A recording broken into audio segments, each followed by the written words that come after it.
দুঃখের একটি প্রধান এবং বড় কারণ। সেটি হচ্ছে একজন আরেকজনকে ছোট করে, একজন আরেকজনের উপর প্রভাব বিস্তার করে বা আরেকজনকে তার মতো করে চালিত করতে চায়। আমাদের নিউরোপ্লাস্টিসিটি, আমরা কিন্তু নতুন নতুন পথ তৈরি করে কথা বলে সুন্দর পথে চলে। তো এভাবে করে যখন একটা মানুষ বুঝবে, প্রথমে জ্ঞান নিবে, এরপরে সেটা চিন্তা করবে, এরপরে সে বুঝবে, এরপরে সে জীবনে প্রয়োগ করবে। আসসালামু আলাইকুম, রোজিস মোটিভেশন আপনাদের সবাইকে স্বাগত। আজকে আপনাদের সাথে শেয়ার করব কিভাবে আমাদের জীবনে, অর্থাৎ মানুষের জীবনে দুঃখের একটি প্রধান এবং বড় কারণ।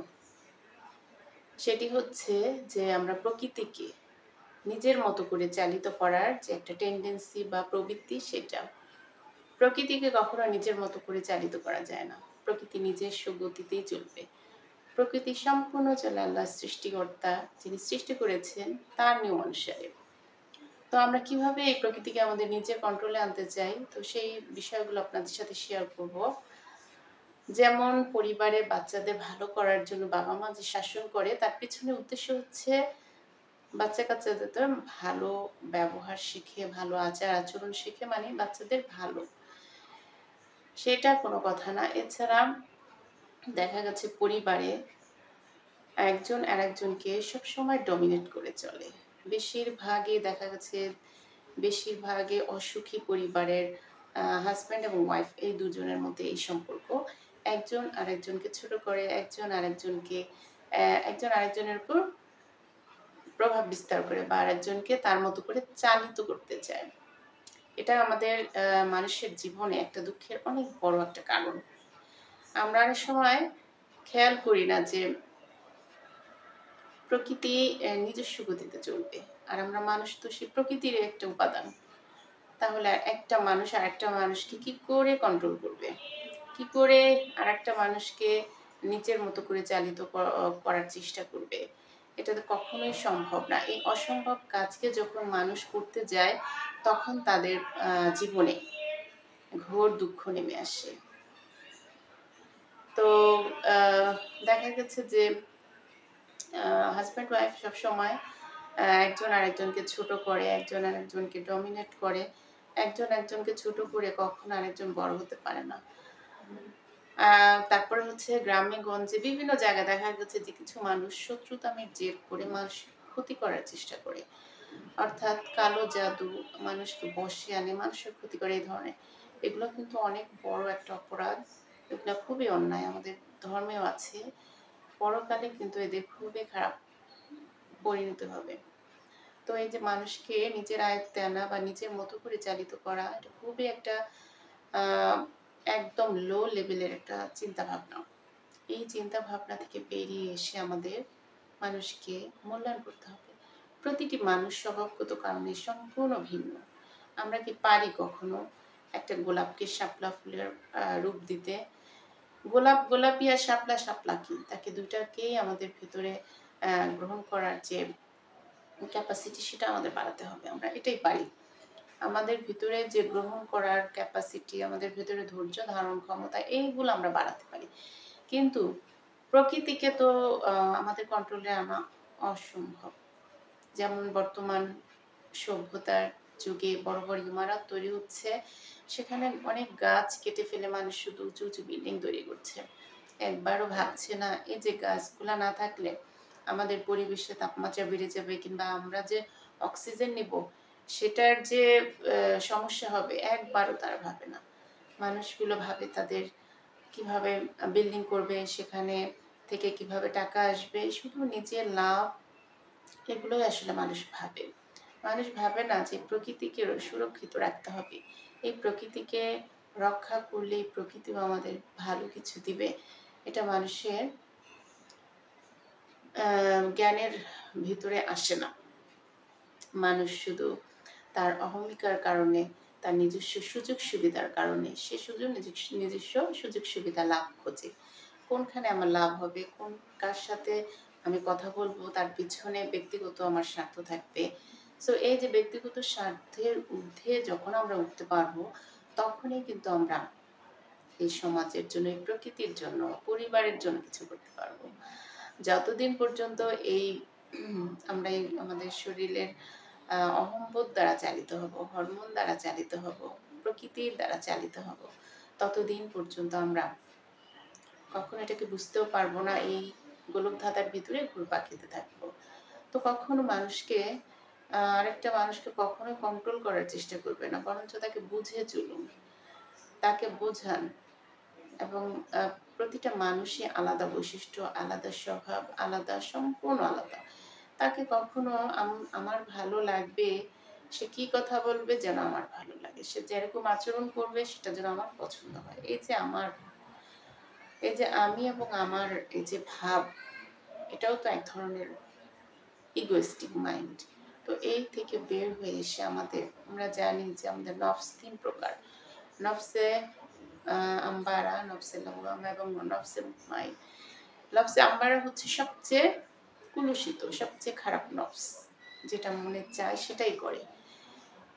নফসে লাওয়ামা হচ্ছে অনুশোচনাকারী নফস, যে একটা অন্যায় করলে এরপরে সে আবার অনুশোচনা করলো, এটা আমার ঠিক হয়নি। এরপরে নফসে মুতমাইন, এটা হচ্ছে প্রশান্ত আত্মা। এই নফস কখনো খারাপ কাজ করতে পারে না, সে মানুষের জন্য ভালো কিছু করার চেষ্টা করে। তা আমাদের সবসময় ভালো কিছু করার চেষ্টা, ভালো মানুষকে বুঝে চলা, পরিবারের মানুষকে যে যেরকম থাকুক তাকে মূল্যায়ন করা। তো এই বিষয়গুলো আসলে আমরা যখন দেখব, এবং আমাদের ভিতরে নলেজটা থাকতে হবে, আমাদের ভিতরে যে বিলিফ সিস্টেম, বিশ্বাস, সেটা কিন্তু আমাদের জ্ঞান থেকে হয়। আমাদের ভিতরে জ্ঞানটা যদি হয় কুসংস্কারাচ্ছন্ন, জ্ঞানটা যদি হয় অন্ধ জ্ঞান, তাহলে আমাদের ভিতরে বিশ্বাসগুলাও কিন্তু অন্ধ জ্ঞানই হবে। তো আমাদের ভিতরে আমাদের ব্রেনের একটা খুব ভালো একটা ওয়ে হচ্ছে নিউরোপ্লাস্টিসিটি। নতুন নতুন পথ, আমাদের নিউরন সেলগুলা, ব্রেনের নিউরন সেলগুলা নতুন নতুন পথ তৈরি করতে পারে। তো আমরা যখন বুঝবো যে এগুলো আমাদের ভালো হচ্ছে না আমাদের, তখন আমাদের পুরাতন বিলিফ সিস্টেমকে কিন্তু আমরা নতুন করে চেঞ্জ করতে পারি। আমরা ভালো কথা বলবো, এবং কিভাবে, এর জন্য কিন্তু সচেতনতার প্রয়োজন। একটা মানুষ তখনই পারবে যখন সে সচেতন হতে পারবে, তার ভিতরে কি চিন্তা আসছে সেটার প্রতি সচেতন থাকবে, সে কি কথার প্রতি, সে কি ধরনের মুখ থেকে কথাটা হচ্ছে একটা প্রতিক্রিয়া। যেমন আমরা যা দেখি শুনি সেটার পরিপ্রেক্ষিতেই তো আমরা কথা বলি, তাই না? তো আমরা যা, নিউটনের একটা ৩য় সূত্র হচ্ছে যে প্রত্যেক ক্রিয়ার একটি সমান এবং বিপরীত প্রতিক্রিয়া রয়েছে। তো আমরা যা দেখবো, আমরা সেই আঙ্গিকেই কিন্তু আমাদের মুখ থেকে কথাটা বের হয়। তো কথাটা কিন্তু একটা প্রতিক্রিয়া। তো এজন্য আমাদের ভালো ভালো জিনিস দেখা উচিত, ভালো কথা শোনা উচিত, ভালো কিছুর সাথে যুক্ত থাকা উচিত। তাহলে আমাদের কথাবার্তাও কিন্তু ভালো হবে, গঠনমূলক হবে, সুন্দর হবে। তো আমরা যদি নেতিবাচকতায় ভরপুর থাকি, নেতিবাচক বা টক্সিক এ ধরনের কিছু সব সাথে যুক্ত থাকি, এগুলো দেখি শুনি, তাহলে কিন্তু আমাদের কথাবার্তাও সেই ধরনেরই হবে। তো আমরা ইচ্ছে করলেই কিন্তু আমাদের নতুন করে সাজাতে পারি, আমরা চাইলেই কিন্তু আমাদের নিউরোপ্লাস্টিসিটি, আমরা কিন্তু নতুন নতুন পথ তৈরি করতে পারি, সুন্দর সুন্দর কথা বলে, সুন্দর পথে চলে। তো এভাবে করে যখন একটা মানুষ বুঝবে, প্রথমে জ্ঞান নেবে, এরপরে সেটা চিন্তা করবে, এরপরে সে বুঝবে, এরপরে সে জীবনে প্রয়োগ করবে, তাহলে কি তার জীবনে কষ্ট থাকে? তার জীবনে কি ঘোর অমাবস্যা আসে? তো মানুষ কি করে? মানুষ এখন ঘোরের ভিতরে আছে, মোহ মায়ার ভিতরে মানুষ ঘুরপাক খাচ্ছে। সুখ এবং দুঃখের একটা চক্র, আমি একটা ভিডিও বানিয়েছিলাম, সুখ এবং দুঃখের চক্র। তো এই সাইকেলের ভিতরে মানুষ কিন্তু চক্রাকারে ঘুরছে। এই সাইকেল থেকে যখন বের হয়ে আসবে, তখনই মানুষ জীবনের যে প্রকৃত একটা আনন্দ, সেটা আসলে এনজয় করতে পারবে। জীবনে একটা সুন্দর আনন্দ আছে, সেটা তারাই এনজয় করতে পারে যারা জীবনকে, যারা মানুষকে মূল্যায়ন করে, যারা প্রকৃতিকে বোঝে, যারা সৃষ্টিকর্তার সৃষ্টির রহস্যকে নিয়ে চিন্তা করে, তারাই একমাত্র সফল হতে পারে, তারাই একমাত্র শান্ত থাকতে পারে।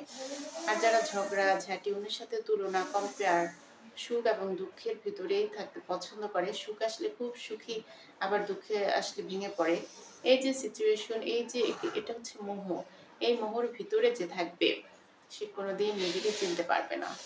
আর নিজেকে চিনতে হলে নিজের সাথে একাকী সময় কাটাতে হবে, নিজেকে নিয়ে ভাবতে হবে, নিজের সাথে সেলফ টক গুলা, আমাদের যে নিজের সাথে আমরা কি কথা বলি সেগুলোর প্রতি সচেতন হতে হবে, সেগুলোর প্রতি সজাগ থাকতে হবে। কি ধরনের কথা বলছি আমরা, আমরা কি পজিটিভ কথা বলছি না আমরা নেগেটিভ কথা বলছি, আমাদের মানসিকতাটা কিরকম, আমাদের দৃষ্টিভঙ্গিটা কিরকম, এই যে সব বিষয়ে যখন আমরা সচেতন হব, যখন আমরা নিজেদের চেনার চেষ্টা করব, ঠিক তখনই কিন্তু আমরা নিজেদের সংশোধন করতে পারবো, বিষয়গুলোকে পর্যবেক্ষণ করতে পারবো। তখন কিন্তু আমরা অযথা তর্ক বিতর্ক, ঝগড়াঝাটি, মানুষকে সন্দেহ করা, অন্যের সাথে তুলনা করা, এই কাজগুলো থেকে বিরত থাকতে পারবো। তো আশা করি যারা ধৈর্য ধরে এতক্ষণ আমার কথাগুলো শুনলেন, তো পুরো কথার সার হচ্ছে যে প্রকৃতিকে সব সময় তার নিজস্ব গতিতে চলতে দিতে হবে। কখনো প্রকৃতিকে নিজের আয়ত্তে আনার চেষ্টা করবেন না, সেটা কোনোভাবেই না।